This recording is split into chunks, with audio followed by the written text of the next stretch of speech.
30 seconds and counting. 25 seconds and counting. We are still go. 20 seconds. Guidance alert. The guidance system now going internal. 15, 14, 13, 12, 11, 10, 9, 8. Ignition sequence start. 5, 4, 3, 2, 1.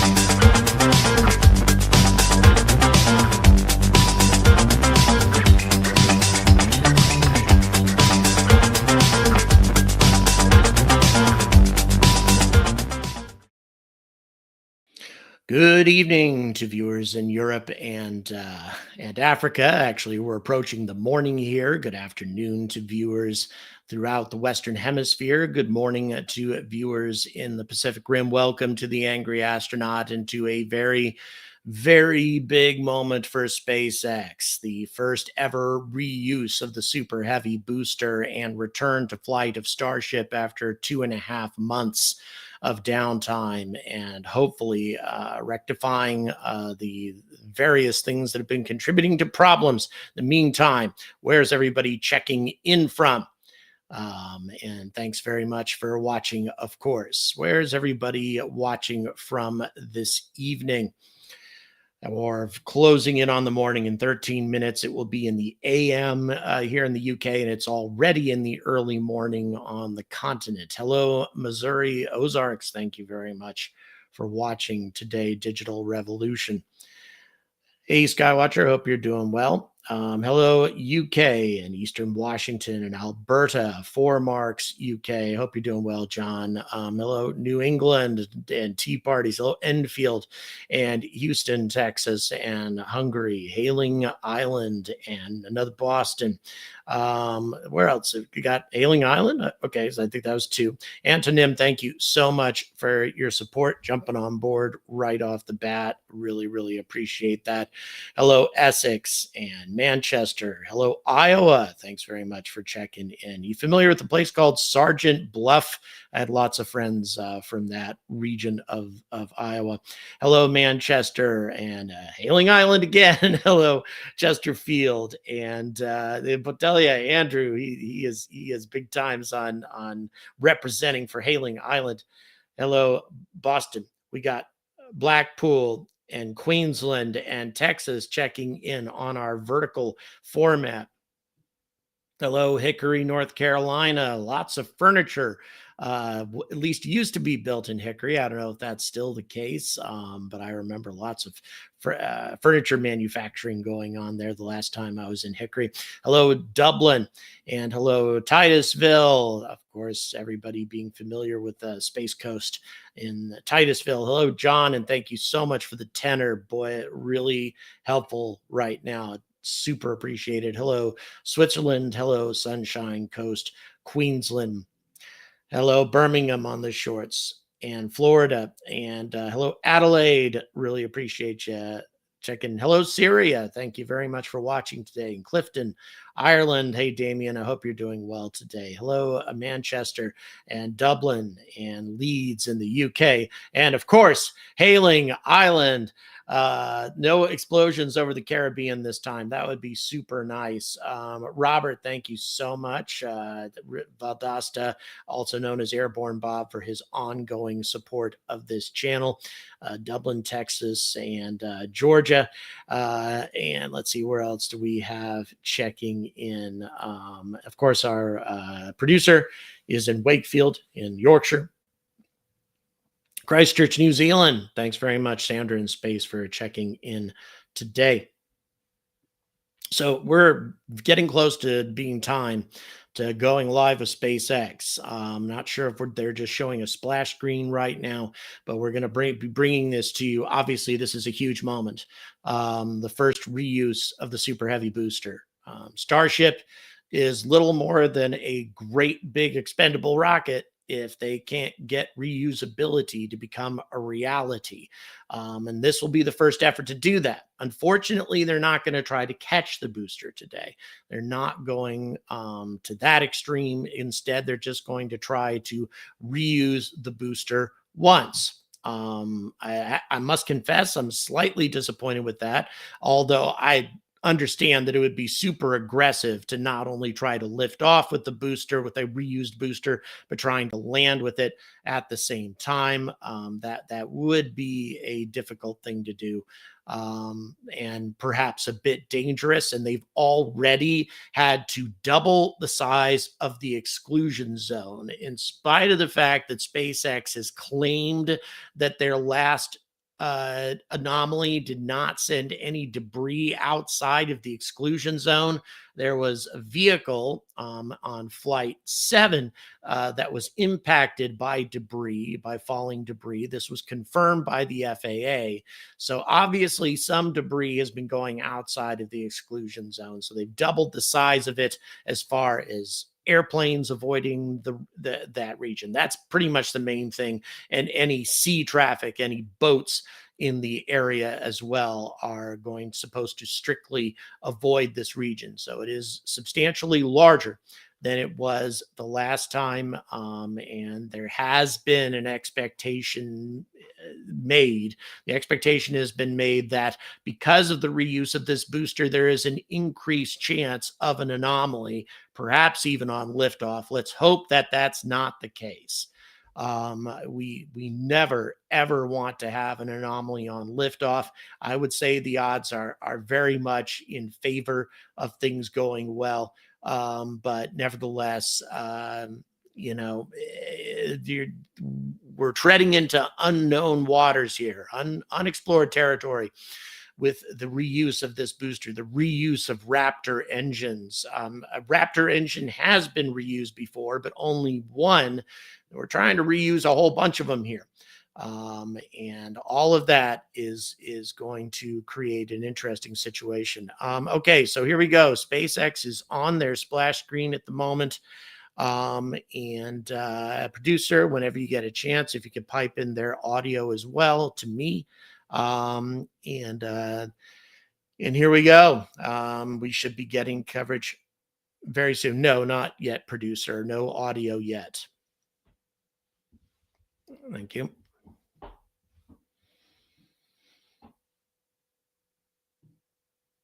Thank you. All right. So currently, like I say, we're just on the SpaceX splash screen. But yes, the reuse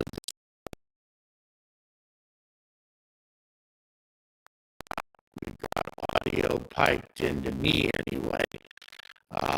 So that's pretty soon, unless there's a delay with the launch proceedings. Last we heard, there was a problem, or not a problem, but rather prop load was underway.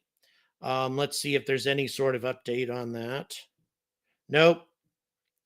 Prop load was still underway, and here we go. All right. So this has to go silent because of copyrighted music. So everything seems to be going as scheduled.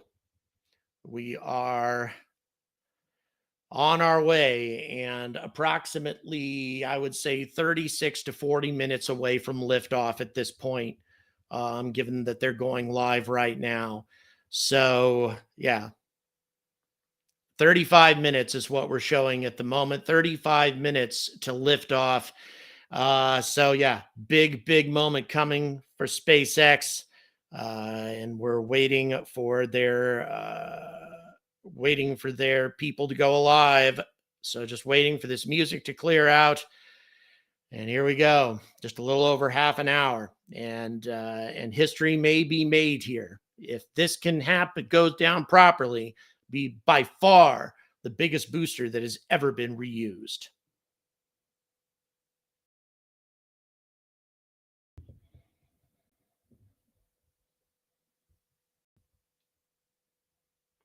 Manager at SpaceX. And I'm Dan Hewitt with SpaceX Communications. Awesome to have you with us here in Texas, Jesse. Welcome to Starbase. First time, right? Thank you so much, Dan. Yeah, my first time here, and it is mind-blowing. I went out to the pad this morning, and the scale of the vehicle is just insane. Dwarfs everything. And for those of you watching at home, in case you missed the news, Starbase is no longer just a cool name. It is now officially an incorporated city in Texas, and we'll have more on that a little bit later today. Yeah, right now, though, we are counting down to Starship's 9th flight test, currently targeting the very start of our window at 6:30 p.m. Central Time. Good news right up front, not tracking any issues with the vehicle. Weather is gorgeous out there right now. Rain this morning, little bit of wind, nothing now, nothing to worry about. Looking good for a launch. Starship development is moving quickly here at Starbase. So fast, in fact, that we already are reflying the Superheavy booster today, which last flew on Flight 7. The primary objectives for today are very similar to our last two attempts, except for the booster, which, in addition to flying for the second time, has an exciting return journey planned for its return back to Earth. That's right. It's going to be getting some serious rigor, and pretty important, we are not going to be attempting to catch the booster today. We're going to use this launch to kind of further accelerate the development. We're putting Superheavy kind of through the ringer, some serious rigor. We're going to go through all of that in just a couple of minutes. We're also hoping to get Ship into space, and it's got a couple of objectives like deploying simulated Starlink satellites and then a range of experiments during its reentry. We're really trying to test the limits, the capabilities of that heat shield, the flaps, the structure, everything about it. Primary payload on this flight, once again, as always, is data. It's definitely a very big day for both stages. There's always a chance we don't reach every objective that we set for ourselves, but success comes from what we learn on days like today. And of course, whatever happens, excitement is guaranteed. Yeah, that's right. Progress is not measured by single flight tests. It's whatever that timeline overall is, and getting us closer to establishing self-sustaining civilization on Mars, making life multiplanetary. Every time we're learning something from these flights that will get us there, that is progress. Exactly. Starship is the first orbital launch vehicle engineered to be fully reusable and built for frequent flight and heavy payloads, just like today's commercial airliners. It's the product of years of rapid development, testing, iteration. We're trying to fly as frequently as possible, fix problems as they appear, and then fly again. It all started here at Starbase back with Starhopper. It was a small single Raptor prototype. Kind of looked like a water tower. We turned it into a water tower eventually. It made its first low altitude hop back in 2019 here at Starbase. You could tell the pad, that's the pad that we were just looking at. It looks dramatically different now, two towers. But Starhopper delivered. It was able to prove that we could use that Raptor engine for controlled takeoff and landing. And that is so wild to see that there on your screen was just 6 years ago, and now we're here today with a full-size vehicle. So from there, we moved to full-size test articles with increasingly complex test flights that reached progressively higher altitudes.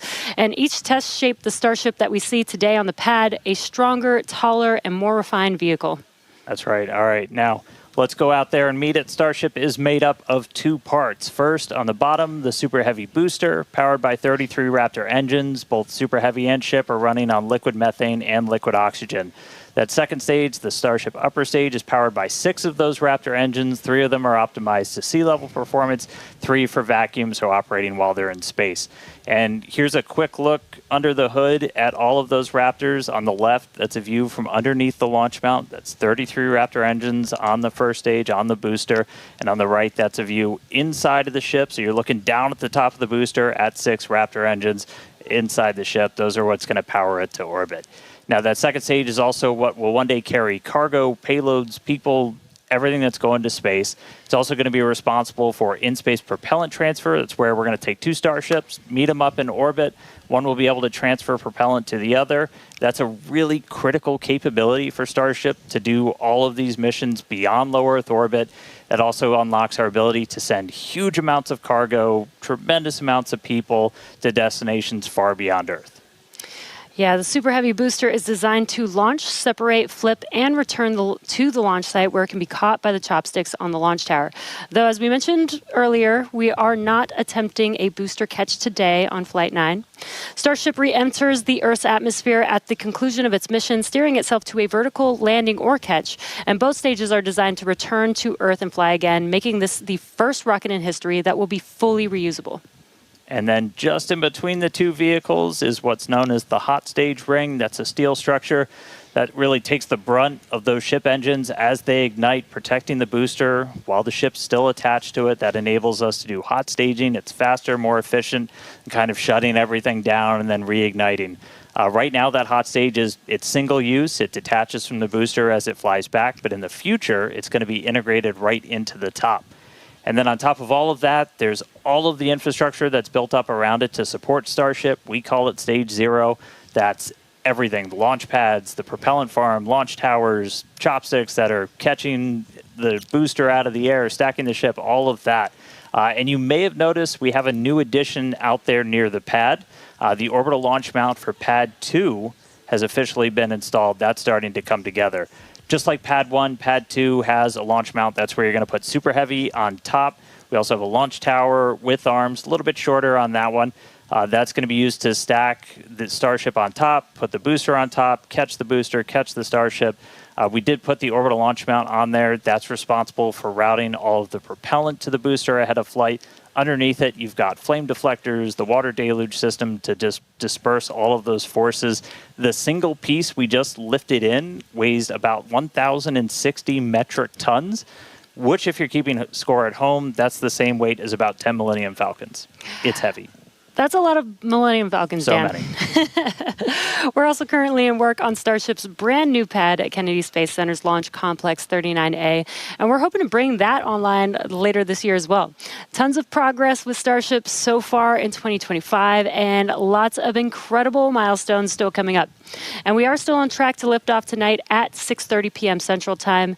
And right now, it's time to say hi to Chris, who's over there repping the West Coast Ops today. How's it going, Chris? Hey, Jesse and Dan, and welcome everyone to West Coast and Hawthorne, California. As you can see behind me, the crowd is gathering outside of our mission control room here in Hawthorne, and the excitement is really palpable as we continue to count down toward Starship's 9th flight test.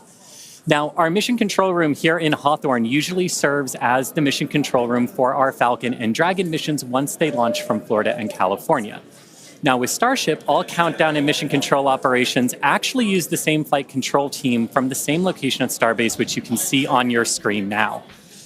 But as we develop a vehicle like Starship, we want as many experts watching over its various systems as we can.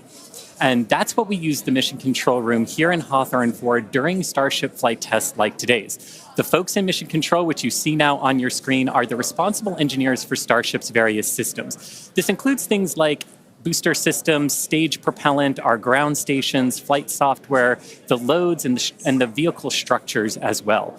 And having this support gives the flight teams in Starbase immediate access to our engineers' knowledge, which is really, really important when we're making informed decisions very quickly in a test program like this. This setup has been great for Starship flight tests so far, as we've handled things like propellant temperature differences, as well as day of launch winds that can affect the loads placed on Starship structures during launch, and particularly during the descent of the Super Heavy booster back to Earth. So having all of these responsible engineers ready to support is crucial during Starship testing, where we place hardware in flight conditions quickly to iterate and make the best and most reliable rocket that we can. So it's definitely a full house, a growing full house here in Hawthorne for our 9th flight of Starship today. Every flight brings us a step closer to a future where Starship is flying multiple times a day. And I'm sure you all feel the same way down there in Texas, Dan and Jesse, but I can't wait to see Starship's launch today. How about you? Yeah, can't wait to see it, Chris. As you can see, props loading on the vehicle is just a little under 2 miles away from us, and we're really excited. Looking back real quick, so back in March, Starship's 8th flight test saw us catch the Super Heavy booster for the 3rd time ever, another big step on that path to full and rapid reusability. Unfortunately, the Starship upper stage did experience what we call a rapid, unscheduled disassembly before it finished its climb to space, which meant we didn't reach all of those additional mission objectives that we had set. About 5.5 minutes into ship's ascent burn, a hardware failure in one of its sea-level Raptor engines took out that engine, the 2 remaining sea-level engines, and a Raptor vacuum engine. That's 4 of the 6 engines that ship has. This was a different failure than we saw on Flight 7, and the fixes that we put in place did work as expected. So this was a new issue on Flight 8. So welcome to iterative engineering. That's right. Losing hardware is a potential outcome of any test program. That's why we're always prepared with safety measures in place and also ready to have boots on the ground to assist with anything like debris cleanup. We can coordinate with all the necessary parties, organizations, administrations for safety in advance and in an ongoing basis during our test campaigns to plan for as many possible outcomes. Definitely do want to say thank you, though, to the people of the Bahamas, the government of the Bahamas, who worked with us so closely since Flight 8. We took full responsibility for the cleanup, and in doing so, we had people on the ground in the Bahamas within 12 hours to help with debris recovery. So all that said, we're moving forward in our development cycle with safety at the top of mind, and we fly again today to get this current iteration of ship to space and back. That's right. Putting hardware in a flight environment as frequently as possible, so you're seeing how things behave all together in the real world. Then you're solving problems as they pop up. That's how SpaceX developed their very first rocket, Falcon 1. Same philosophy was used to develop Falcon 9. Today, we're looking to get our first re-entry with the latest iteration of ship while intentionally stressing the Superheavy vehicle during its return to get data on its boundaries. And by stressing, we mean that we'll be pushing the flight envelope of Superheavy as we fly at a higher angle of attack during descent towards the Gulf. Angle of attack in this case means that Superheavy is pitched up to maximize drag and slow return. Because of this test, we will not be attempting to catch and recover Superheavy, which again is flying for its second time today. So for a brief moment, this booster will hold the title as the Superheavy flight leader. That's right. All right. Lot still ahead for today. Let's get into it real quick with this overview. As always, everything starts with a liftoff. 33 Raptor engines igniting. Superheavy pushing itself and Starship into ascent over the Gulf. It's going to continue for about 2.5 minutes before we get to hot staging. Ship will ignite its engines. Booster will do its boost back burn and begin its flight experiments back for a hard splashdown in the Gulf of America. Meanwhile, ship continues its burn into space. And ship will remain suborbital. We will be deploying 8 Starlink simulator satellites and then head towards re-entry. We'll relight a Raptor engine as well as test experiments during re-entry such as missing tiles, metallic tiles, loading the vehicle's flaps, and then ship will attempt a flip maneuver, and if all goes planned, we'll conclude the test with a soft water splashdown in the Indian Ocean. So that's what we have on the menu for Flight 9 today. Whole lot. Flight 8's RUD taught us new lessons about Starship hardware, specifically the Raptor engines. And as we touched on earlier, the root cause was traced to a hardware failure in one of Starship's 3 center Raptor engines. Yeah, just since that flight, we've done more than 100 long-duration Raptor tests at our facility in McGregor. Huge shout-out to that team for really putting in the work to better understand what happened. As a result, the engines that are on Starship's upper stage on the pad right behind us have a few changes. One of the key ones we did was additional preload on some of the joints, essentially some additional torquing, a new nitrogen purge system for the engines themselves, and made some improvements to the propellant drain system. After our first ever Superheavy refurb campaign, we static fired with all 33 Raptor engines. This was a chance to see all the hardware operating together, and for this flight, our teams had an opportunity to make adjustments or hardware replacements for this first ever reflight of the Superheavy booster. And then it was ship's turn. We took it through several static fires.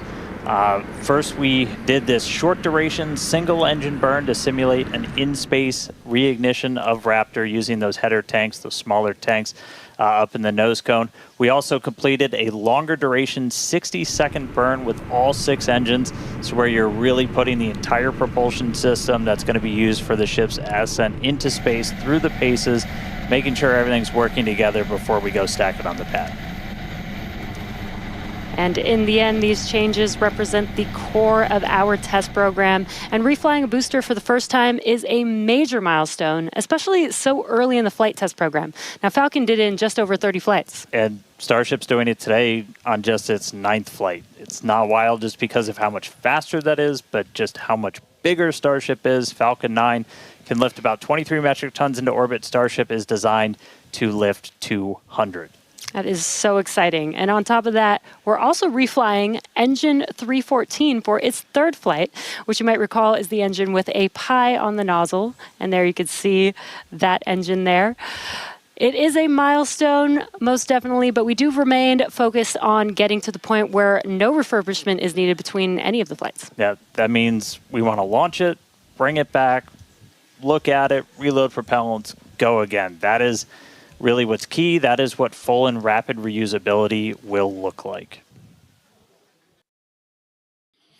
All right. So we got more copyrighted music going on here. So yeah, looking super exciting. Again, very interesting to hear the optimism coming from these folks. I'll politely put it as optimism. They talk about 200 metric tons to orbit. If they can manage to get 100 metric tons, it will be a massive accomplishment for any rocket.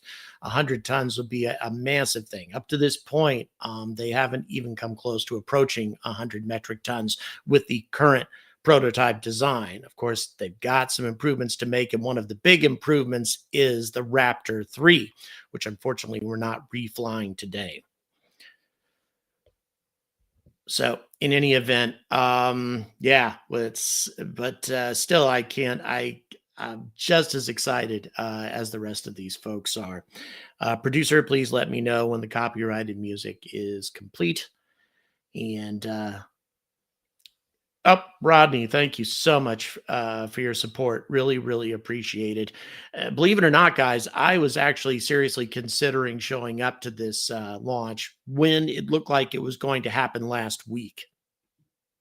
But unfortunately, not happening now. So they kept pushing it out, and I had to get back to the UK, if for no other reason, for medical reasons. So. But Rodney, thanks very much for jumping on board like that. Makes a big difference.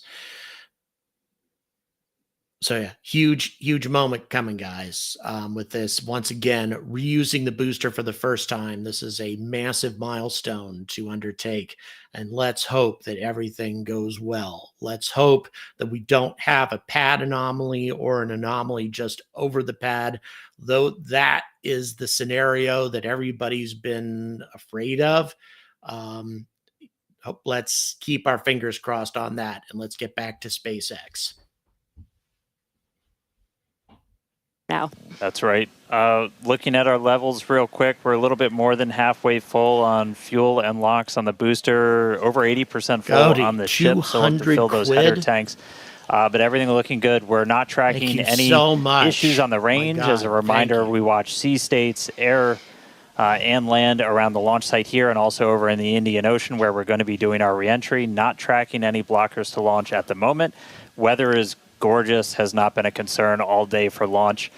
We've been moving through all of our pre-flight checkouts pretty smoothly so far this morning, getting the ship and the booster ready for prop load, making sure guidance, navigation, and control are aligned. Everything's ready to go.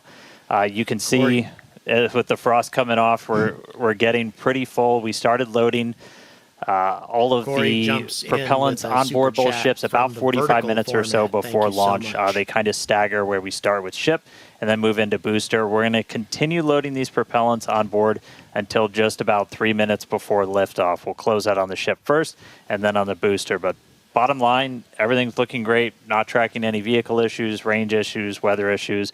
We're looking really good right now for a launch at the top of our window right at 6:30 p.m. Central. Yeah, seeing the propellant loading is making this getting more and more exciting. Today is going to be a wild ride for Superheavy. We're putting the booster through several tests to expand the envelope on its capabilities and get flight data to make its return and catch more reliable. Now, another unique change in today's flight will be the addition of the first ever directional flip of the booster. That's right. If you've followed previous flights and you kind of wonder to yourself, why does the direction of the booster flip seem random? Surprise, it's because it was. We've got a couple of views from previous flights where you'll see the booster kind of go in different directions, and it was really small differences in the thrust of those ship engines. As they started up, they would nudge the booster in an initial direction, and so the booster would essentially sense that and then lean into it, and it'll react, the engines will gimbal, and then it'll continue the flip. That was the easiest option technically, but you do take some performance hits since you're essentially setting aside propellant to accommodate every single direction for a flip. Exactly. But if we know which direction we're flipping, then we know how much propellant we will need and can instead use more of the propellant to burn longer during ascent, adding more velocity to ship and increasing how much payload it can ultimately deliver to space. Yeah, so today I got my trusty Super Heavy here. We're going to intentionally try to flip straight up. So as you're separating from the ship, we want to get to here as you're doing that boost back burn. The fastest way is to just flip straight up and go into it. That's roughly what we did on Flight 5. It's the most direct way to get into that orientation for the boost back burn. What you don't want to do is when you flip all the way down like that, we did that on Flight 7, it takes you in a big loop, uses the most amount of prop, not efficient. We're at the point where we want to start kind of tuning it in and getting some extra performance out of the booster. Yeah, exactly. That's called optimization. That's right. To accomplish this, we made some changes to the hot stage adapter, welding reinforced panels over the vents in the direction that we want the booster to go. So when the ship engines ignite, the thrust will push against the blocked vents, which means that the nudge will be in the direction that we planned for. And then when we go to the next generation of ship and booster, we plan to control the flip direction by fine-tuning the engine startup sequence on the ship. Yeah, that's not the only flight experiment that we have planned for the booster today. We're not attempting a catch, so we're going to try and gather additional data that's going to improve performance on future boosters. We're also going to try and see how resilient we are to things like losing an engine during the landing burn. By sending the booster out to sea, we're able to do these higher risk tests without risking the launch pad. As you might have heard earlier, we're going to be doing what's called a higher angle of attack. Basically, instead of coming straight down, we're going to tilt up a little bit. That gets you more drag on the booster. You're able to use just aerodynamic forces to slow you down. The slower you're going at the start of that landing burn, the less propellant you need, because really you're just focused on slowing down as much as humanly possible when you fire that up. So by already going a little bit slower, we'll get some benefits to our performance and our reliability on those burns. Yeah, exactly. And there's definite uncertainty in how well the booster's grid fins and structure will be able to control its flight when we get into higher angles. So don't be surprised if it isn't a smooth descent for the booster down to its splashdown point today. The most important objective of this portion of the test will be getting actual flight data to help anchor our models. Now, we're hoping to fly the next generation of Super Heavy boosters at even higher angles of attack. So this test today will give us a better idea of what is feasible. Now, on top of all of this, we're going to see how resilient Super Heavy is to engine failures at the most critical times. Yeah, we're going to intentionally disable one of those 3 center engines and instead use an engine from the middle ring that's kind of right behind it. Those center engines are what we nominally use at the very last part of a landing burn as you're just kind of fine-tuning the booster's path into those waiting chopstick arms. This is going to act as a real-world simulation of a pretty scary situation where engines are not starting at probably the worst possible time, but we're going to do this without risking the pad. And then, at the very end of the landing burn, we're going to cut one more engine off and go down to only those 2 center engines. The burn is going to end while Super Heavy is still several hundred feet above the Gulf, so we expect it to make a pretty hard splashdown today. So, in all, pretty eventful day for the booster. And as many of you may know, water landings are actually uncommon for SpaceX. While other launch providers expend all of their boosters after flight, we land and reuse most of ours. All of these tests are going to help us improve future generations of Super Heavy until we reach its fundamental design, a fully and rapidly reusable and reliable rocket. All right, let's check back in with Chris in Hawthorne. How's it going, Chris? Hey, Jesse, my colleagues here in Hawthorne definitely agree with you. We can't wait to see the Super Heavy perform its second flight and see all of the work from our thousands of engineers and technicians in action today. Now, while this reuse milestone is incredibly important for Starship's development, Super Heavy boosters are not the only vehicles that we reuse here at SpaceX. We're big on reuse, and our Dragon fleet is another example of that reuse. And we actually control those Dragon missions from right here in Hawthorne in the mission control room that we talked about a little bit earlier. For Dragon and our human spaceflight program, this month also marks a big milestone for SpaceX, our 5-year anniversary of human spaceflight. Now, NASA astronauts Bob Behnken and Doug Hurley got us started back on Demo 2, which was notable for being the first time since the retirement of the shuttle program in 2011 that people launched to orbit from U.S. soil. Now, in those 5 years, we have launched 17 human spaceflight missions, 11 for NASA, and 6 commercial missions, including Polaris Dawn, with our first commercial spacewalk in history, and From 2 earlier this year, which became the first human spaceflight mission ever to explore Earth's polar regions. We've flown a total of 66 crew in those 5 years, and we are expecting that number to grow significantly in the coming years. Now, most recently on our From 2 mission, the crew offered unique glimpses into the orbital spaceflight experience. And this was honestly just so cool to see. Thank you to our Starlink teams for making everything with the From 2 crew shared possible. This honestly made me feel like I was right there with them in Dragon. They were living, they were working, they were relaxing, they were doing their experiments while also having fun. Basically, just being people and inviting us along for the ride. And that was really meaningful. Being invited up there really showed how these are just the early days on the road to making life multiplanetary. And the vehicle that's going to make all of that happen is Starship. And Dan and Jesse, I don't know about you, but that is definitely a future I have wanted since I was a little kid, and I cannot wait to see us make it a reality. Yeah, right there with you, Chris. It's the fact that we're getting close to that being reality, that the vehicle that's going to go is sitting on the pad right there. Like, that's endlessly exciting. All of that's going to include sending humans, all of the infrastructure for a permanent presence on Mars.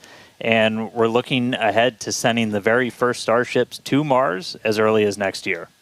Yeah, this will help prove that we can actually get to Mars with a focus on learning as much as possible while demonstrating what will be needed for Mars transit and landing.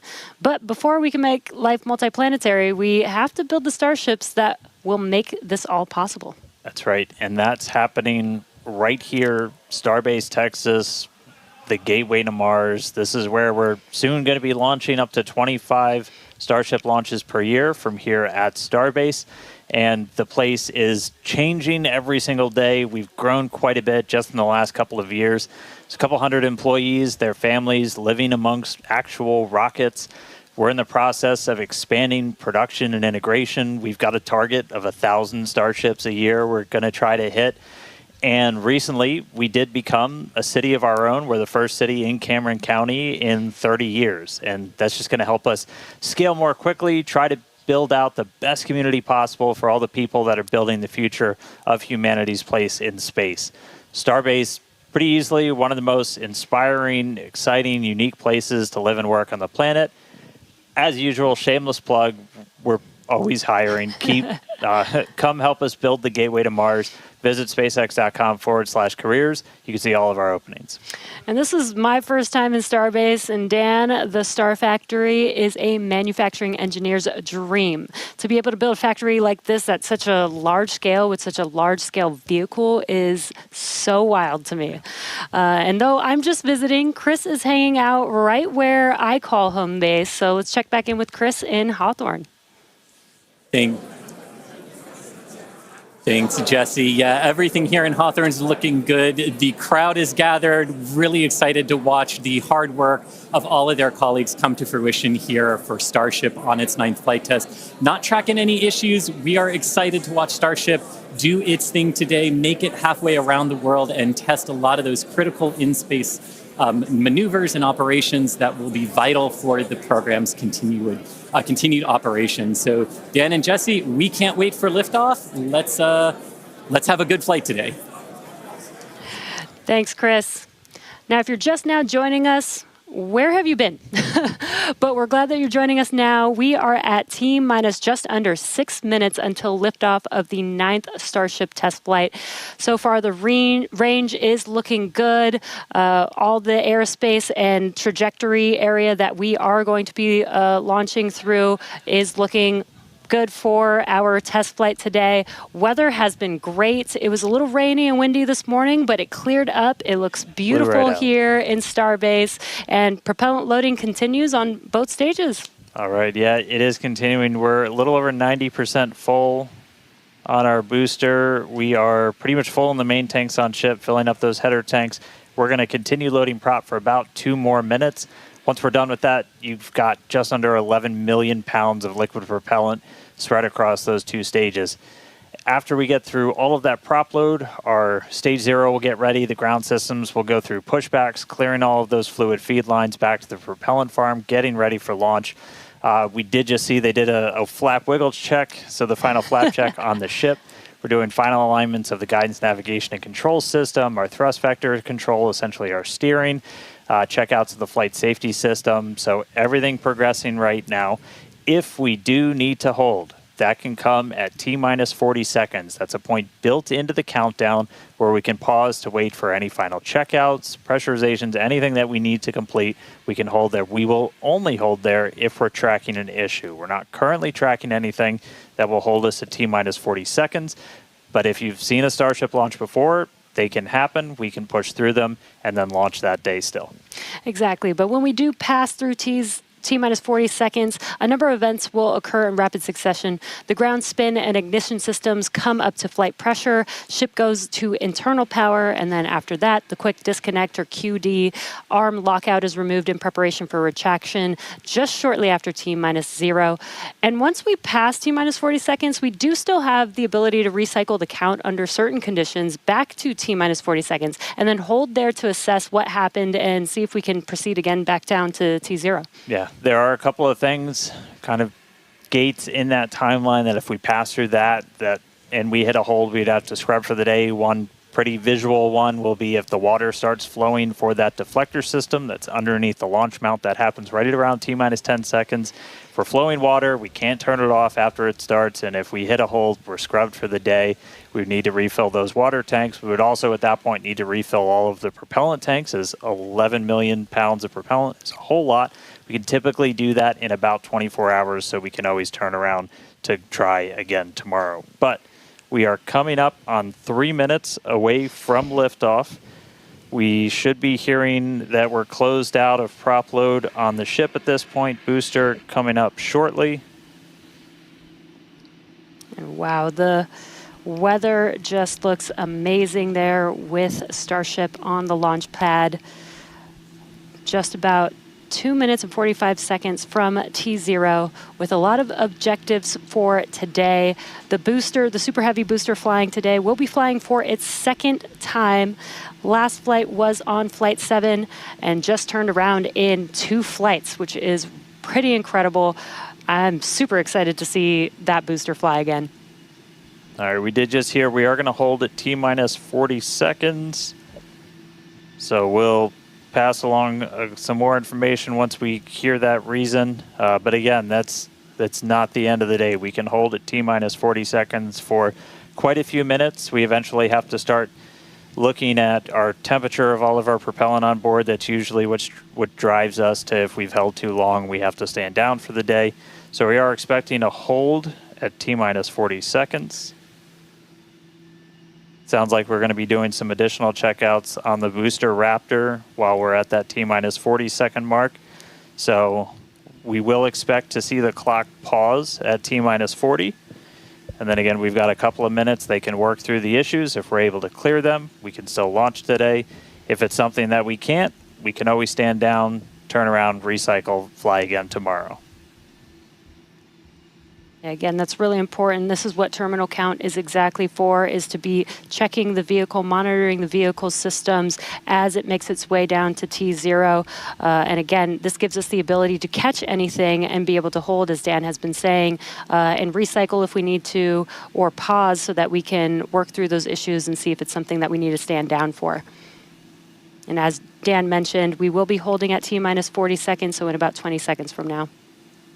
Yeah, so we'll hold there, and they'll work through these final checkouts on, sounds like just one of those Raptors on the first stage on Super Heavy, which as you said, we're reflying it for the first time. 29 of those 33 engines have already been used in a launch, one of which has already launched. 40-second launched hold, guys. Twice. And And just so you twice, know, they and can't is getting do ready this for his terribly third time. long And you just because heard our flight director for the day, keeping all the propellant Joe properly Sliker. chilled. He just But shared in that we are going to addition hold that, at this they T-minus also 40-second have mark. Keep an eye on one of those lot Raptor engines of on booster. flights interdicted right now. There is double the size of previous test flights on this launch. Double the size of the exclusion zone. There's a lot of flights in the Caribbean that cannot go through this exclusion zone for as long as we're counting down towards this launch, which means there's only so much time that they're going to commit. If you're just now jumping in, we are holding still at T-minus 40 seconds. So there are a number of factors watching one engine, waiting for temperatures to kind of get to a zone that we want them to on one of the engines on the booster, on the Super Heavy booster, getting ready for its second ever flight.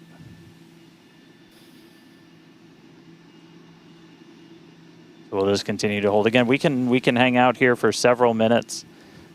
We held for a while on the first attempt last time and then cleared it, and then we triggered a different issue on the ground side.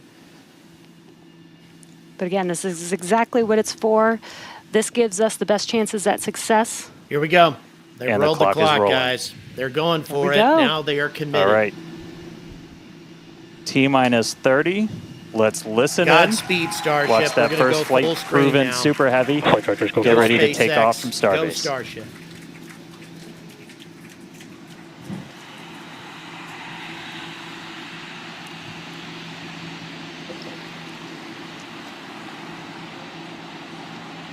T-minus. Delta 1. Hit hold.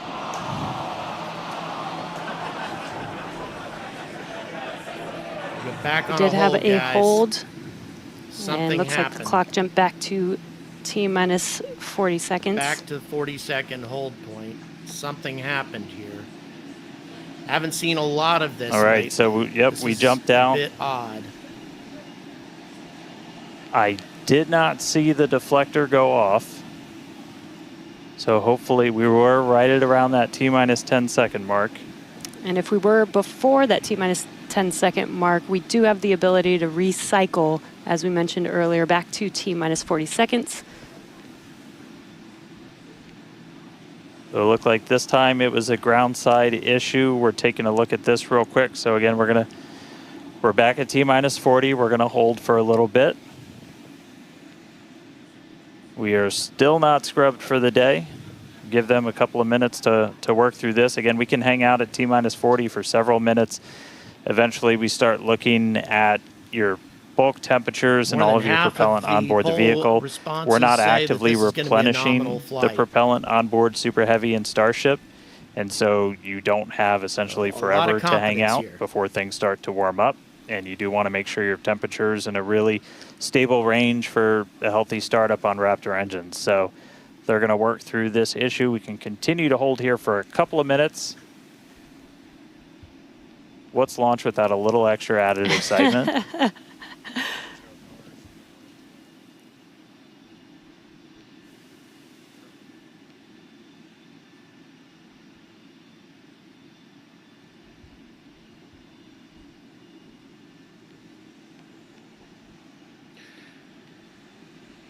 All right, so cumulatively, we've held for a little over 3 minutes between the two holds. Again, this is a ground side issue on our tower. The techs are looking through the data right now to see if it's something that we can either work through or if it would cause us to have to stand down. So we're continuing to hang out with them, holding at T-minus 40. Tower-related issues, what it sounds like. I'm not seeing venting from the booster yet. So potentially still go. And if you're just joining us, we did initially hold at T-minus 40 seconds. We continued the count, but recycled before we got to T-minus 10 seconds. And so we're back at a hold at T-minus 40 seconds, waiting for more information. The team is checking out to see if we can people watching continue between today. the two streams, guys. Thanks for tuning in today. It's a big, big event in space flight, assuming they can get it off the ground today. If not, we'll have to restart tomorrow. Probably a lot of uncertainty about this reused booster. They're trying to be super careful about this. We're continuing to hold here at T-minus 40 seconds. Disastrous. We've been holding for just about 5 minutes now as the teams evaluate if we can continue to T0 for Flight 9.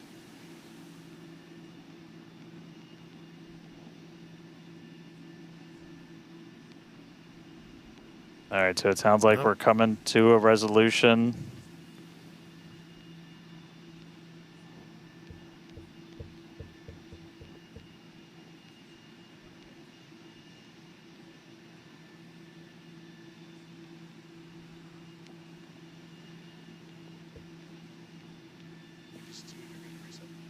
All right, so we are getting to a resolution. We're going to reset everything. They may push forward here, guys. They may push forward. Yeah, they're not recycling. We'll see. We'll see.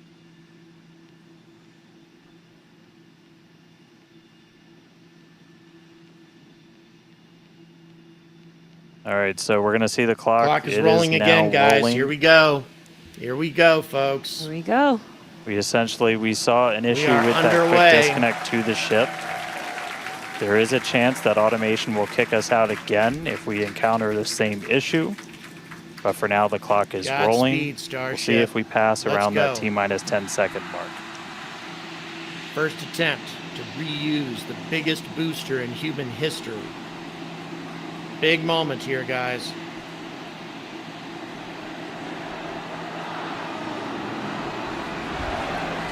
Here we go. Here we go, baby.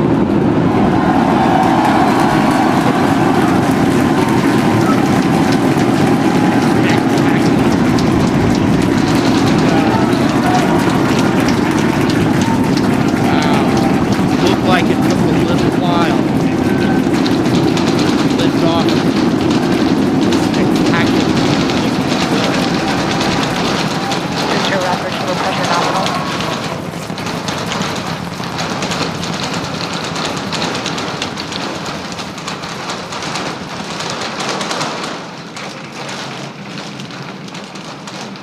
T-plus 40 ship, seconds, avionic it's power, one telemetry hell of a nominal. sight from here. We see it arcing right over top of us. We see 33 out of 33 Raptor engines lit on Beautiful. Super Heavy as it starts to ascend skyward. It doesn't look any more beautiful than that. Stunning. Look at those engines go. Coming up on maximum aerodynamic pressure, then only Max about a Q. minute and a Q. half until we get Pass into max hot Q staging. now. Come on, baby. Let's go. Wow, Dan, that was incredible. We could feel the building shaking here, feel the vehicle's power. Now we're just about a minute away from shutting down those engines on the booster. Again, this booster is flying for its second So time impressive. today. All right, so hot staging coming up a little under a minute. We're going to see all but the 3 center engines turn off on the booster. So our version of baby, MECO, go. most engines cut off. And then just a few seconds later, hoping to see 6 engines ignite on ship. Okay, main to engine push it cutoff away. is coming up, and we have a hot stage separation as well here.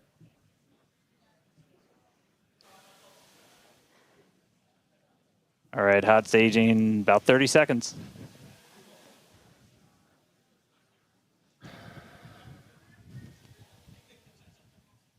That's impressive. And definitely keep an eye on which way the booster flips. First ever directional flip we're going for today. Should flip straight Looks up. like it's, pitching over. See those engines powering down? Main engine Booster cutoff. engine cutoff. Main engine cutoff, guys.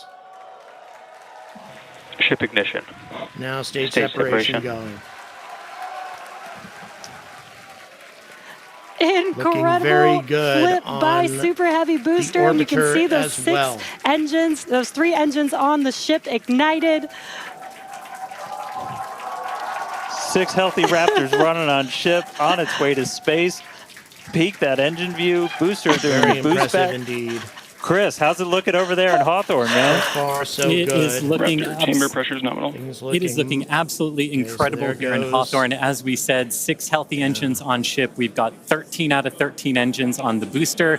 Now down to those 3, which is what we expect in the final moments of the boost back burn. Everything Now, is as a looking reminder, we quite are not good recovering on the the Super skirt Heavy booster compared today. to We are instead previous going to do Booster some. boost back, shut down.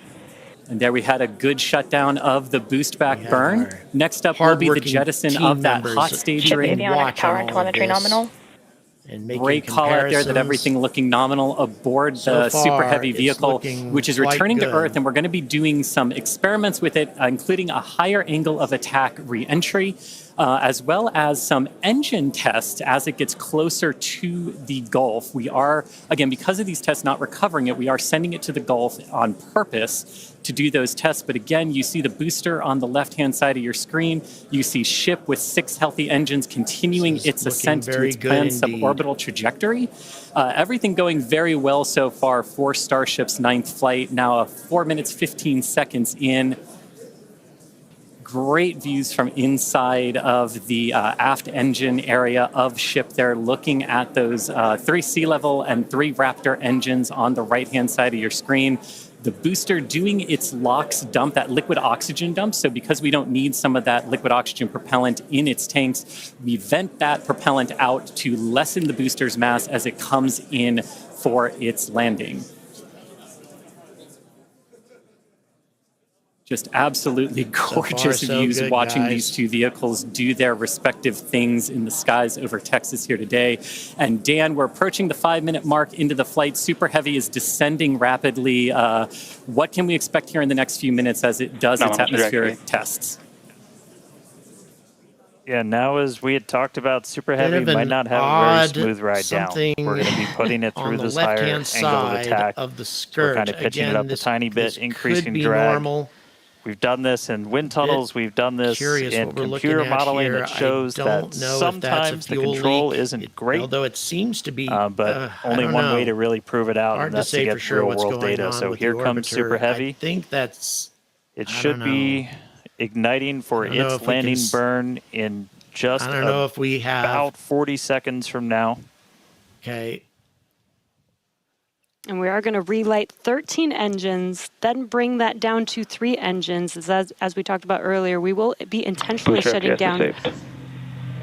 We will be shutting down one of those 3 center engines intentionally Here we to go. push the limits of the Super Heavy booster. Ship Raptor chamber pressure is nominal.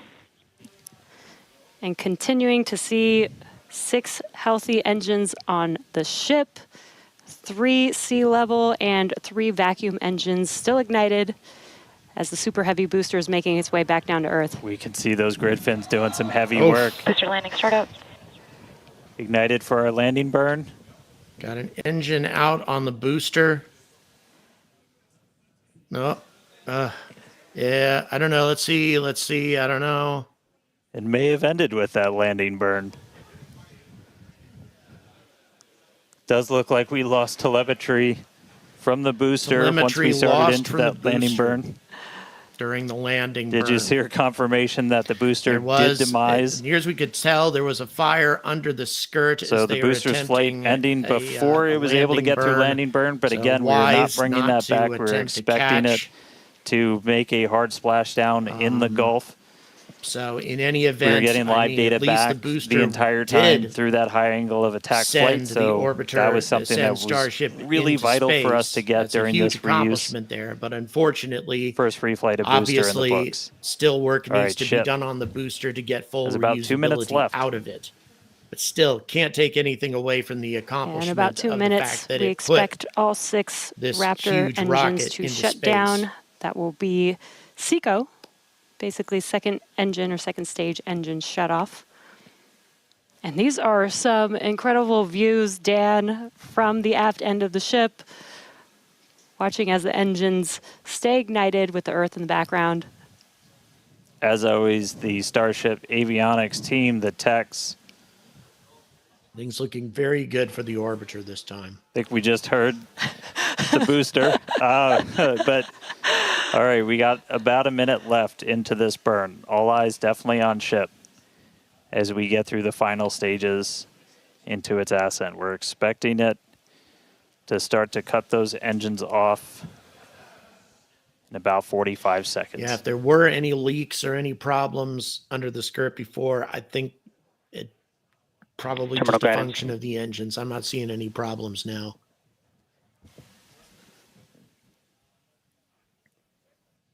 All right, just about 30 seconds to go. We're in terminal guidance in the final stages of this ascent burn. Okay. And a team member It's is the still shutdown of observed the Raptor some engines. gases escaping. We the do top stagger left. these, so we do the Raptors first. Those 3 have shut down successfully. Sea level's still running. All right. Ship That engine full cut off. at this point. So now Starship will continue on its orbital trajectory, well, suborbital trajectory, in an attempt to set down in the Indian Ocean. Ship engine Nominal cut off, insertion. the 3 most beautiful words in the English language. And great call out that we had nominal good. insertion.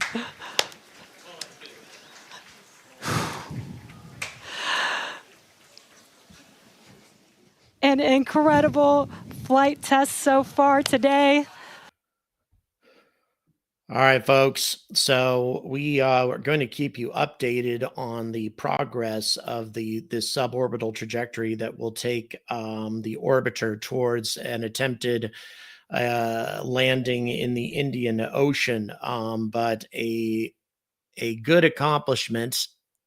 Boy, I don't know. I keep thinking I'm seeing things going on with the orbiter, but again, that just may be imagination on my part. It's hard to say for certain if there are any problems, but so far I would say things are looking pretty good. It's almost like we're expecting something to go wrong. It looks like we're getting a pitch. Uh-oh. The orbiter may be pitching, guys, and you can see that because of the shadow. The way the shadow is twisting around. Hard to say for certain, but it could be that the orbiter is pitching. Hard to say.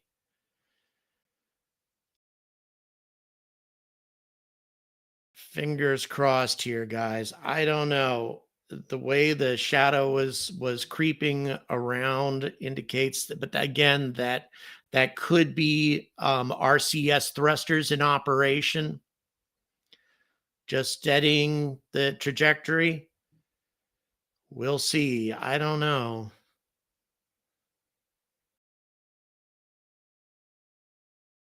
Okay, it's pitching around for a deployment, actually, is what may be the case here. Because yes, there's definitely some pitching going on with the vehicle, but then that may be expected because we're attempting to do satellite deployment. Boy, that looks weird. Again, it's hard to say if this is as intended or not.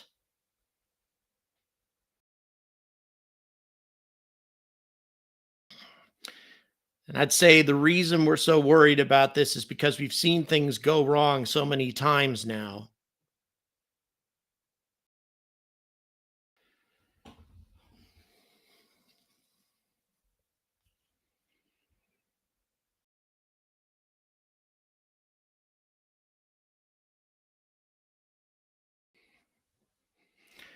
Just some gorgeous, gorgeous, boy, it's curious.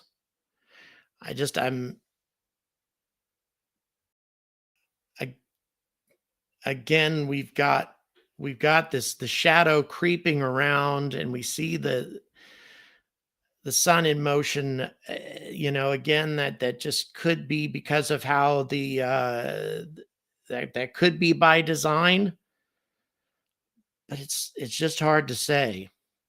It looks very different from some of the suborbital flights that we've seen in the past.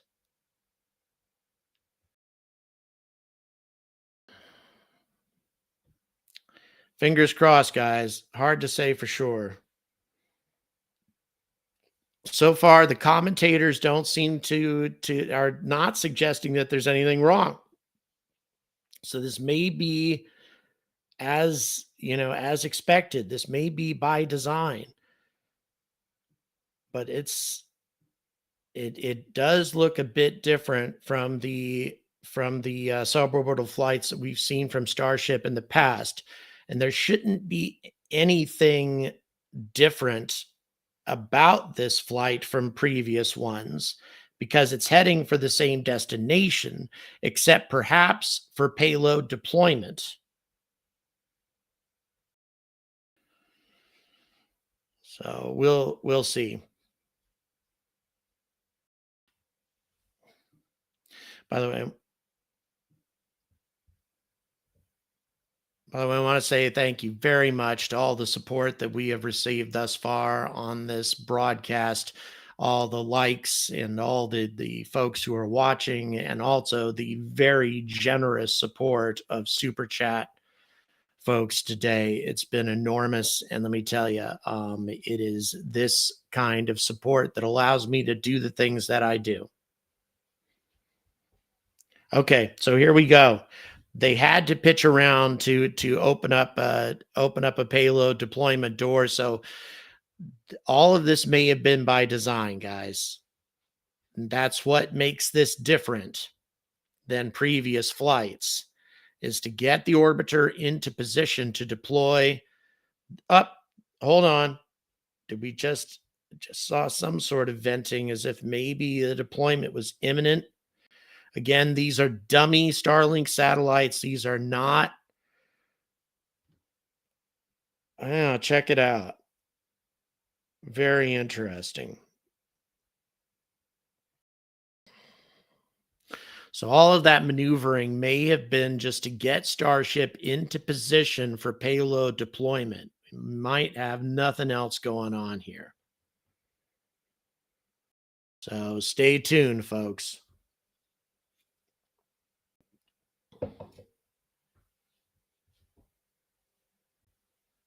Got over 850 people watching, folks. Really, really appreciate it. Thank you.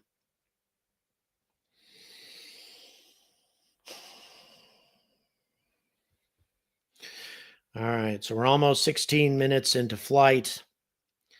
Again, they're focusing a lot on these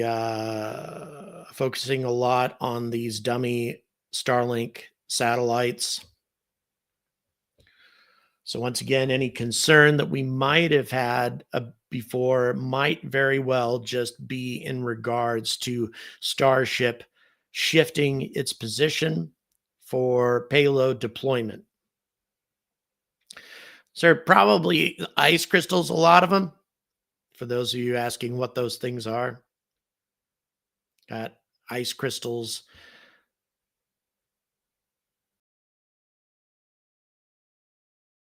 Yeah, and there's electrostatic forces that are impacting it. Of course, there's no wind in space, but these things may be ionized. And so you have an electrostatic fields changing the trajectory of these little fragments. The same principles, by the way, that will perhaps eventually work on plasma engines, utilizing ionized plasma and electromagnetic forces to direct an ionized plasma thrust, which, by the way, has a much, much higher delta V and capability and a much higher ISP than chemical engines. So some point in the future.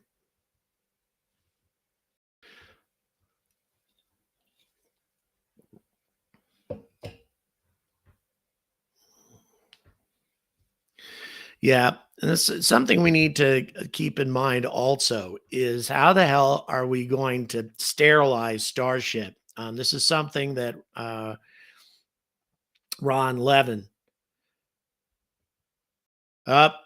They are not going to be able to deploy.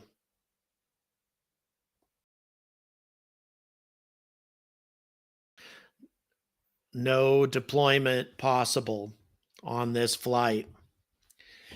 I mean, it's great that we've got this thing into suborbital flight with the reused booster. You can't take anything away from that, but we do have some disappointments in this flight so far, with the booster being lost after its first reuse.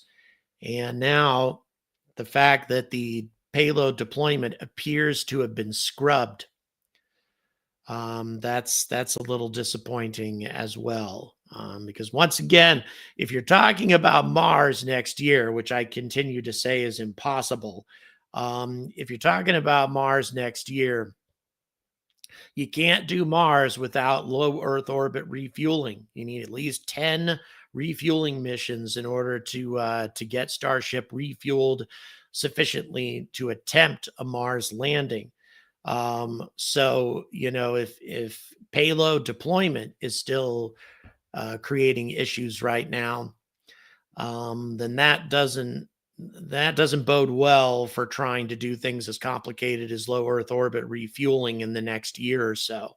Now to be clear, I'm sure that they're eventually going to get this. They are eventually going to master the entire process, no doubt in mine. But I think that right.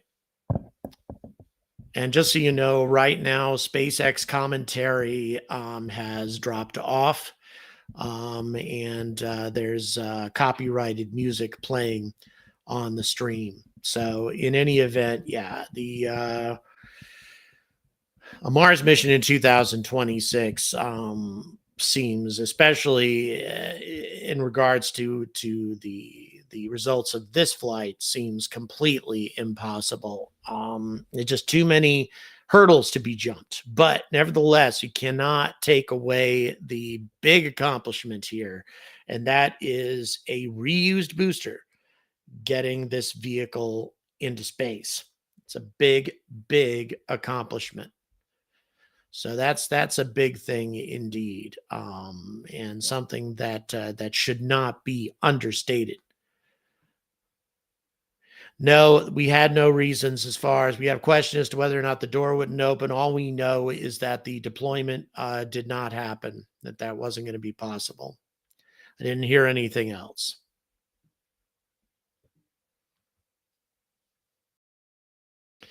Yeah. I have a team member pointing out that this is not the first time they've had issues with the payload door, and that is true. Let's go ahead and see if there's any other commentary. No. SpaceX has made no other comments about this. The only statement that they've made is that the payload door did not function. So again, up to this point, we have a rocket that hasn't deployed any payload into space yet. So that part of it a little disappointing. But again, on the positive side, reused booster getting the ship into space with the ship not exploding or anything like that. That's a big deal. Plastic, thank you so much. Really, really appreciate it. Yeah, strawberries and cream Dr. Pepper, the best soda in the universe. And I should know I have to import this stuff. I've got a couple of shops here in Milton Keynes who import this soda for me because they don't make it here. So in any event, yeah, it's, like I say, as I expected when I made my little prediction, there would be mixed results, that it would be better than last time, which it was. The booster got the ship into space, and it was a reused booster. That's a big deal. and it accomplished both of these tasks. But unfortunately, there are still a number of hurdles yet to jump before we even have basic functionality for this rocket, for it to be a practical commercial rocket, meaning that right now, have we lost telemetry? Did somebody say that? I don't know. I don't think we have. Yeah, currently everything's still going as before, and why wouldn't it? Once Starship's in orbit, pressure or in space, precious little can happen to it until it hits the atmosphere again. It's right now, Sir Isaac Newton is in the driver's seat, as Levin from Apollo 13, Lovell from Apollo 13 would have said. So yeah, once that happens, it just kind of keeps going. So hard to say exactly, what issues we may have had in terms of the payload door and in terms of the reused booster. A wise decision to not attempt to catch that booster, because that thing didn't come anywhere close to that. It experienced issues right during that landing burn. So how long is it going to be before we have total reusability on the booster? Hard to say, but at least it worked in terms of getting the ship into space. So that's a big accomplishment, and it could have gone a lot worse than that.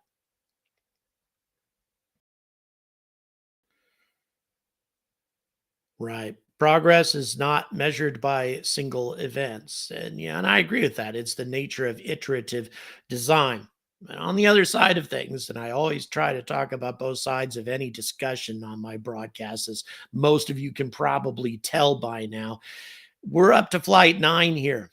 We need to be getting to a point where this rocket is functional after all this time and after all these test flights, especially since this rocket has a very important responsibility. I could give a damn if it didn't have any sort of big important goal, near-term goal that it was shooting for. But this thing's supposed to put us back on the moon, according to NASA, by 2027, which at this stage looks pretty much impossible. And now decisions have been made to shut down the only moon-capable rocket, the only rocket capable of getting to cislunar space, SLS. The decision has been made to get rid of that. Granted, ridiculously expensive, expendable, outdated, sure. But again, I hate to sound like I'm sounding critical all the time, because once again, I want to reiterate the things that have gone well here. Quite a few things have gone well. But if we're talking about a rocket that's supposed to replace SLS and put humans on the surface of the moon, I'm not seeing that for a while with this rocket. But when it does its landing, that may change my opinions here in a second. When it comes back down through the atmosphere, and if it carries out a really spectacular soft landing in the water, as these things have done in the past, my viewpoints may change radically there, which we've seen it before. We've seen the orbiter do this thing before. So fingers crossed. Fingers crossed. No, Raptor relight will not be edited out. Right now, they're just not showing us anything because there's nothing really to see. And then once we get to the point to where the Starship starts making its way back through the atmosphere, that's the point to where they'll start showing us some details again. So fingers crossed, guys. We certainly want to see a good reentry. They have scaled back on the tiles to some degree.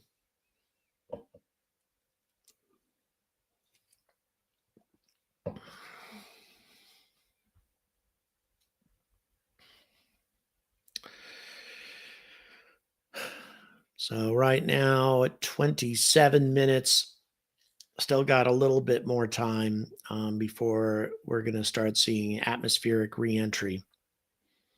Hey, Supax, hope you're doing well, brother. Good to see you again.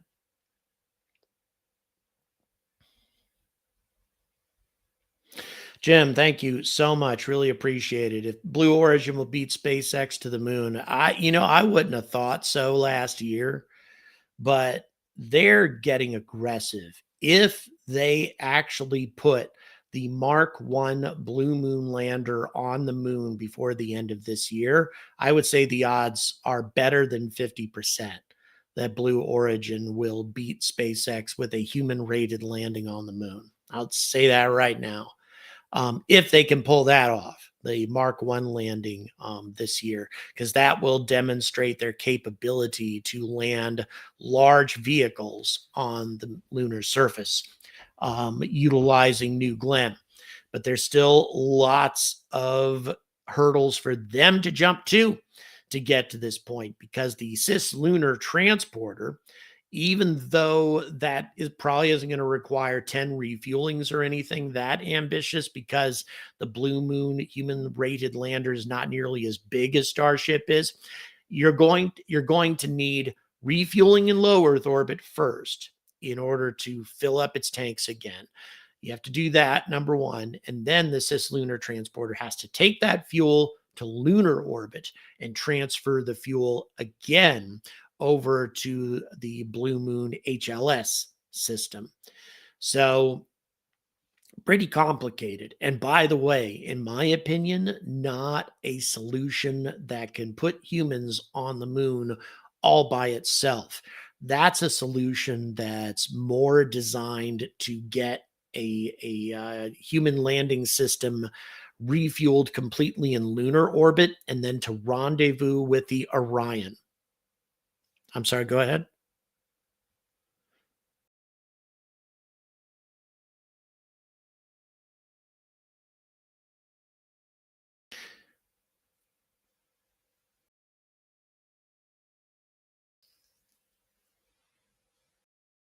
Pat Metz, thank you for your super chat, and you've made a lot of good points there.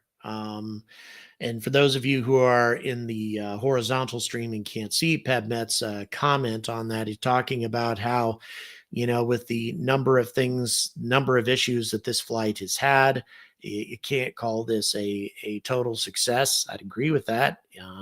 There were a number of things that went wrong. And the only moon rocket that's capable of getting to cislunar space is being mothballed prematurely. And I agree. What do we got here? That is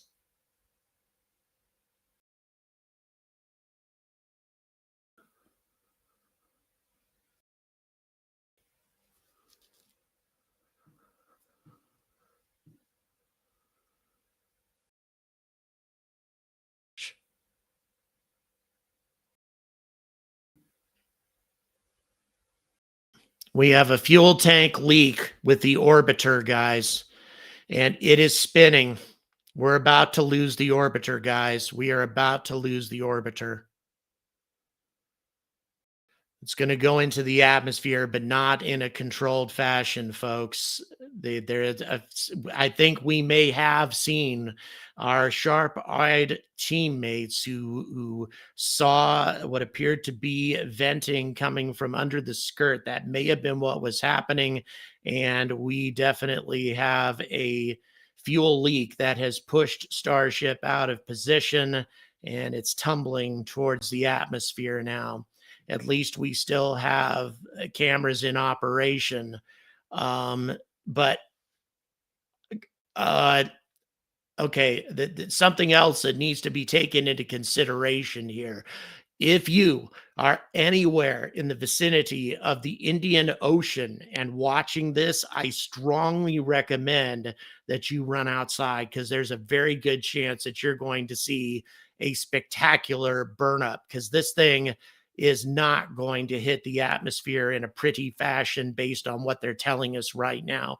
And if you're on an island or anything out in the Indian Ocean, I'd recommend that maybe you might want to look at taking cover, because we don't know how out of position this thing is, how much that fuel leak has pushed Starship around and out off of its trajectory. The Indian Ocean is a huge place. a huge empty place. So it's highly unlikely that this is going to create any sort of dangerous situation for people on the ground. But again, also, we may have diverted flights as a result of this too. Jeez Louise. Again, an unexpected event here. We definitely had the orbiter pushed into orbit, but based on what we saw,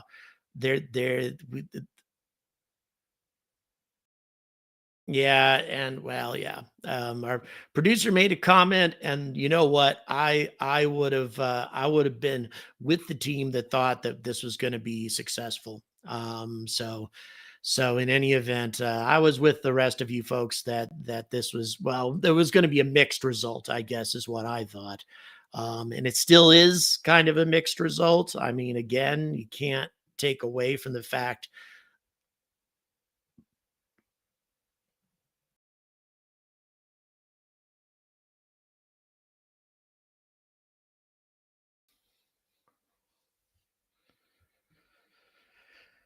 Pet Metz just made another super chat. Thank you very much. Once again, this is on the vertical side of things. And has said, and I agree with this completely, that based on multiple failures here, Congress needs to keep funding going for SLS for at least another one or two rockets until we know that Starship is on a promising and aggressive course towards a mature and mature rocket that can do what it's been designed to do. Until we have that, we need the only rocket capable of going to cislunar space funded. That needs to keep going if we want any hope, as PedMet said, of landing on the moon this decade. I'm afraid I agree completely. This is not what I wanted to see today, obviously, at all. We've got to get this ship into operation, because this is HLS, guys. This is what's supposed to be taking us to the moon. Maybe not the entire job, but definitely a big part of it. So yeah, I mean, there's no easy way to say this. This is disappointing on the 9th flight of this rocket. But once again, first time they were reusing a booster. So there's all kinds of question marks with that. So Farouk, I don't know about sabotage. Boy, whoever it is pretty damn good at it. Go ahead, please continue with your comment.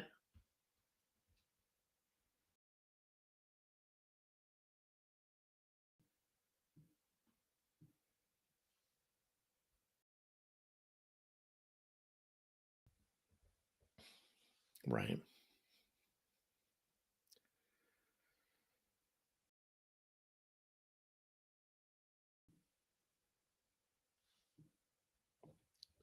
So I had a comment made from one of my team members. I apologize for cutting you off here. Just want to make sure that the viewers know what you're talking about. The booster that was reused this time was outdated, an outdated booster using outdated engines and outdated systems. So the amount of data that they were going to get out of reflying this booster was going to be relatively limited.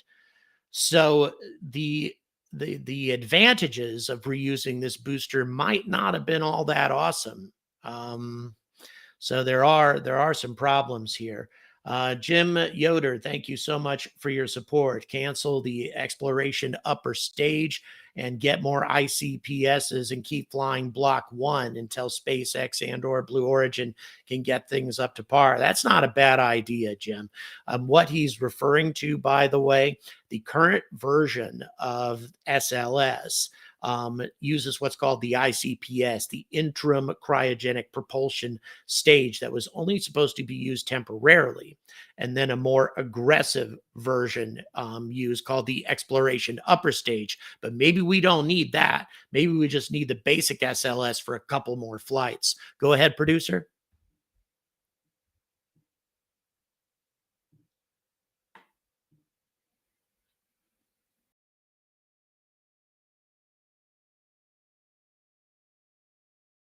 Fuel leak resulted in loss of control on the booster and the orbiter, according to SpaceX. Crystal Quark, thank you so much.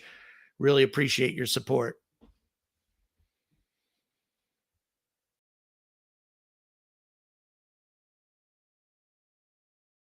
Okay, so here's the good news. Apparently, it didn't push the booster. The fuel leak did not have a significant enough effect on the trajectory to where the orbiter is going to re-enter in a dangerous place.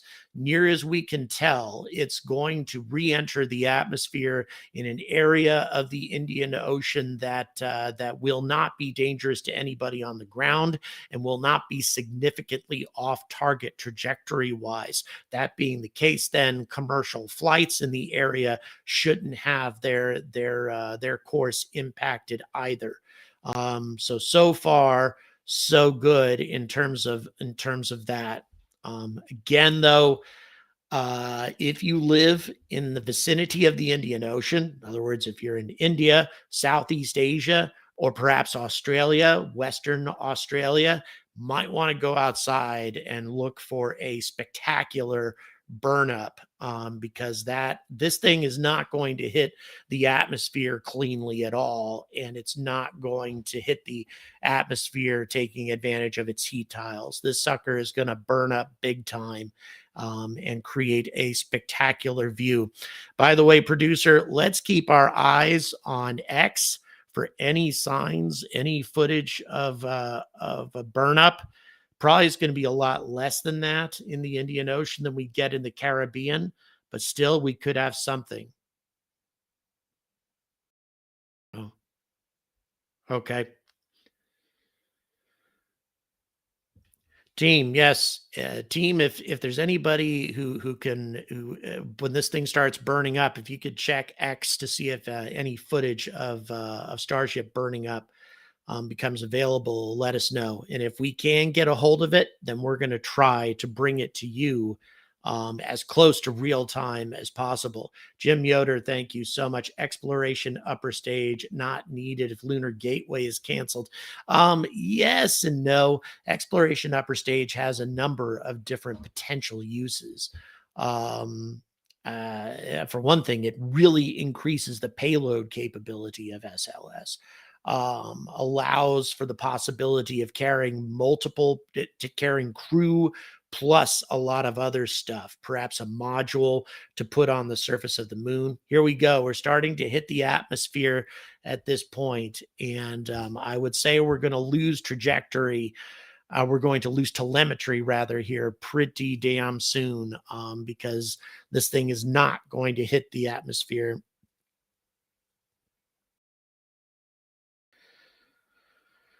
And once again, props to SpaceX and Starlink for providing us all of this information in real time. I'll tell you that there are not a lot of companies that would give us this kind of transparency. All right, we're starting to get a glow on the structure, on the stainless steel structure.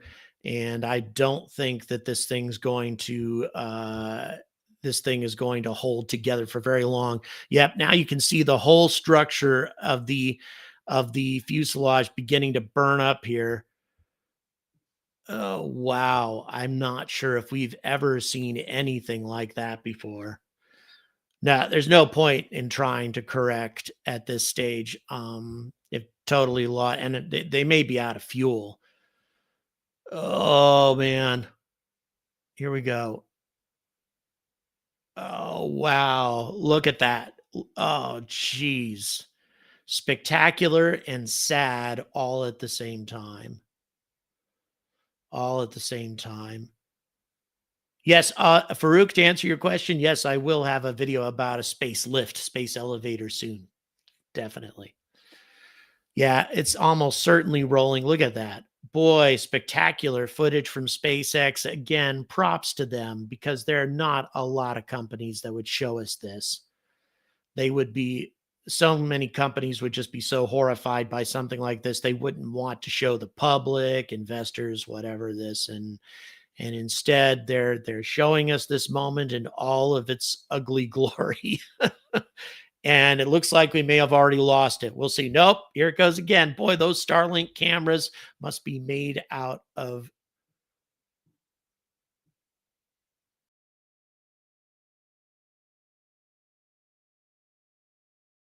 There we go. Amazing. Just amazing that these cameras are still working.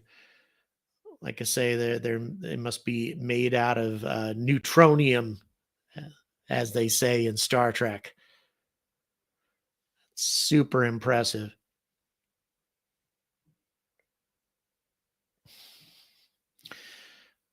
Boy, look at that plasma. Jeez Louise. Okay. Once again, we'll see if we have camera. Yep, it's still going. These cameras are amazing. Jeez Louise. Who knows? We'll see. But Jason, you're right now, man. You're right now. And probably that's going to be the case for a while, unfortunately.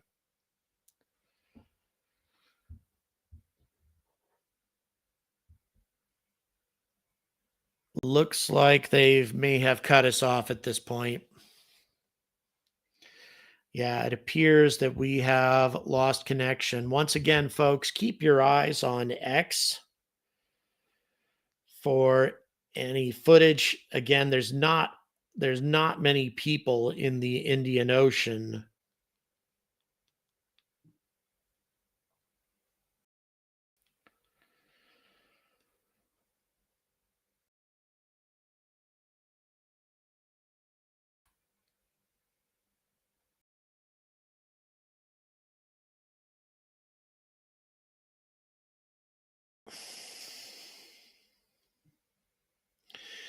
There's somebody in Saipan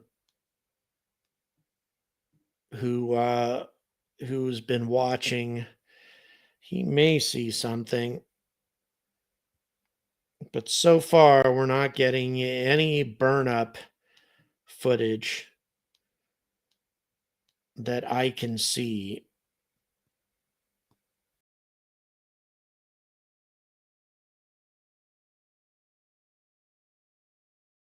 Let's go ahead and check.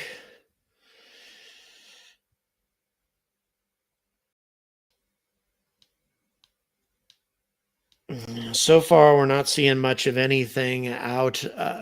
Nothing yet. Once again, this is to be expected. The Indian Ocean is not a heavily populated area. Go ahead. Sorry. Oh, wow. It came back. We got video back for just a second. Unbelievable. We're actually still seeing some footage. So yes, it hasn't burnt up yet, obviously, because the rocket is still there. Holy majoli. What's the altitude now?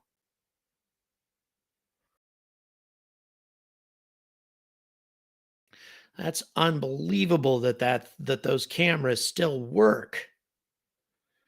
It's mind-boggling. Just mind-boggling. That is super impressive. Oh, look at those flaps. Ugh. Oh, they're falling away. Look at it, just starting to dissolve.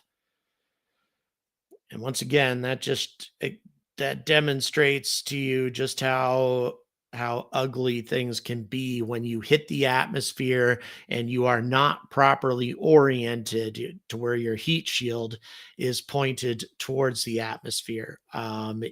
It's a bit terrifying when it comes right down to it. If you consider how easily this could have happened to Apollo astronauts, or to anybody re-entering the atmosphere in Crew Dragon or the space shuttle. It just takes a tiny miscalculation. And if the ship and the heat shield are not perfectly oriented, that's what's going to happen. That's what's going to happen to your rocket. It's a bit frightening.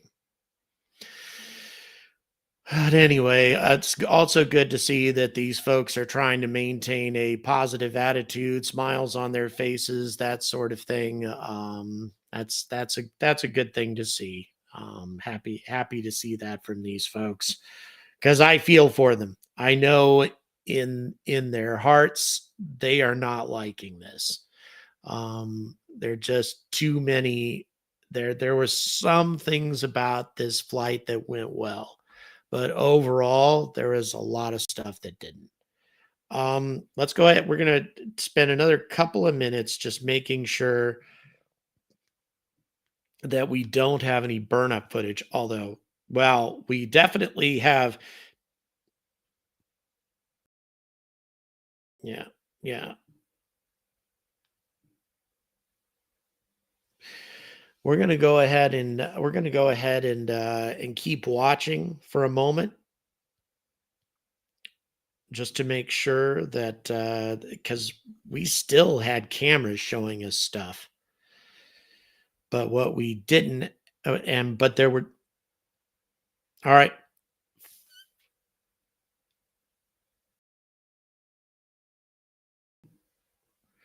All right. We've got some footage coming in right now of a Starship reentry, not the whole burn up yet, but we may have it in a second. I would say folks in Western Australia have a decent chance of seeing some of this stuff, or perhaps even Madagascar.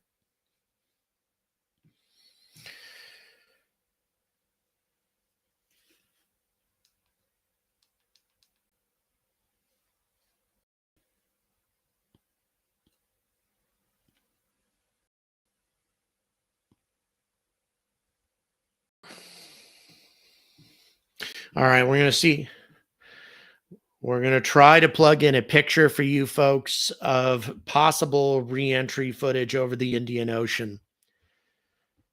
We're going to see whether or not this was apparently just uploaded. We're doing our best to bring you coverage of this event in real time, or as close to real time as is possible.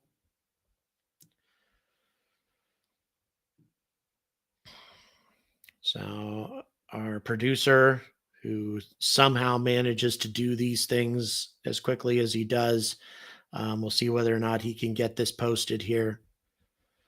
We have nearly as many observers in this region. Okay, there we are. Okay, so there's our first view of what looks like the reentry, Starship reentry beginning. Again, that is something we can probably expect, because at the time when this photo was taken, it could be that that there hadn't been a complete breakup of the craft just yet.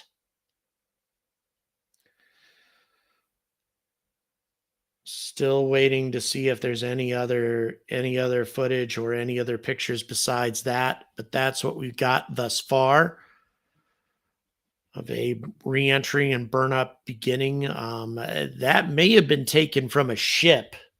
I can't think of too many other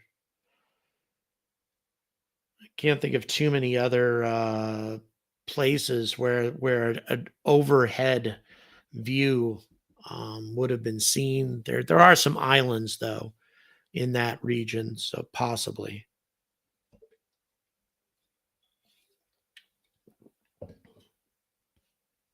All right, we may have footage here, guys. We're going to try to check it to make sure that it's legitimate.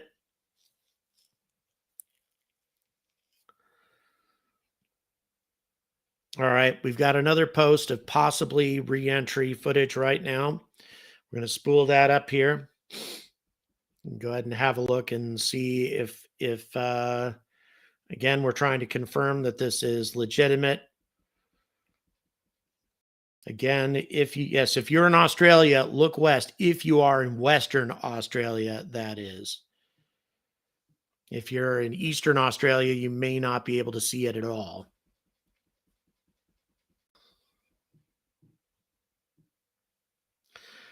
If you're in India, look south to the. Okay, here we go. Let's have a look. Here we go. All right, so here's reentry footage, some of the first reentry footage that we got. All right. This is a shot from Namibia, Africa.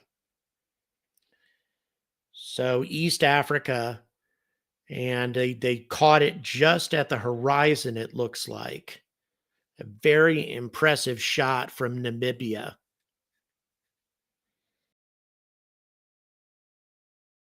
So SpaceX has ended their feed, just so we're clear. But at the same time, we're going to take a quick look to see if there's anything else. But very sharp-eyed observer.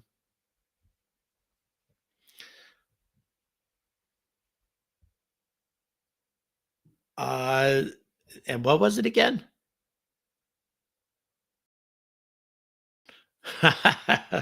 Hey, why not? Let's go ahead and have a look at it. We got some other footage here. This probably is going to be more comical than anything, I suppose. But yeah, let's have a look.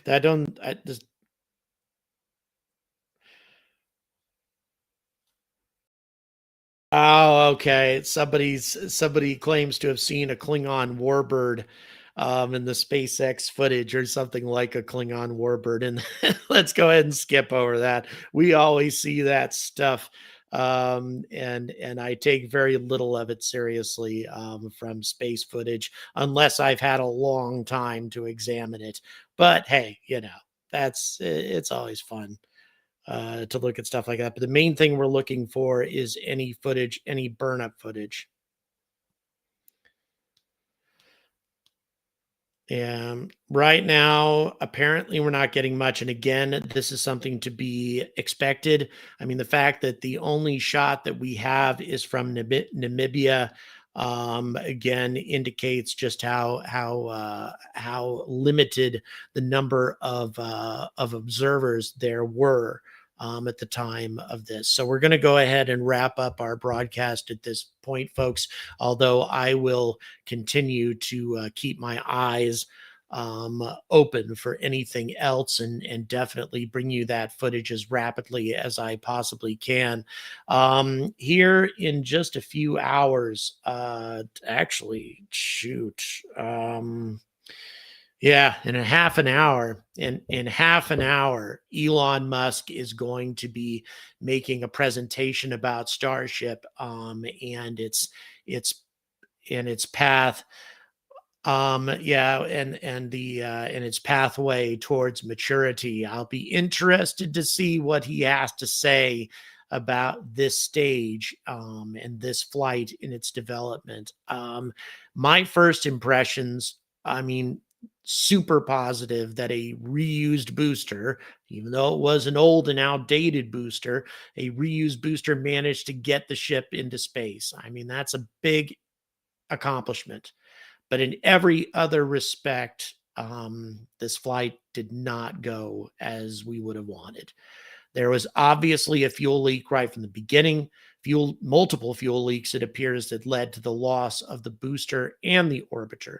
And again, I think we got a long, hard road ahead of us before Starship reaches maturity. Also, without question, this is going to create a mishap report with the FAA. This is definitely a mishap-related incident. The booster running into problems, that's to be expected. The orbiter experiencing problems while in flight in space is not to be expected. So there'll be an FAA mishap report as well. So again, do I feel that Starship will eventually be a huge revolutionary rocket that will propel mankind into the solar system? Yes, I do feel that way. To one degree or another, Starship will be able to do these things. Is it something that's going to happen in the very near future? No. So this is the wrong time for us to be getting rid of our only functional moon rocket. And that, for all of its flaws, is SLS. Thank you very much for watching. Please don't forget to like and subscribe. And until next time, stay angry about space.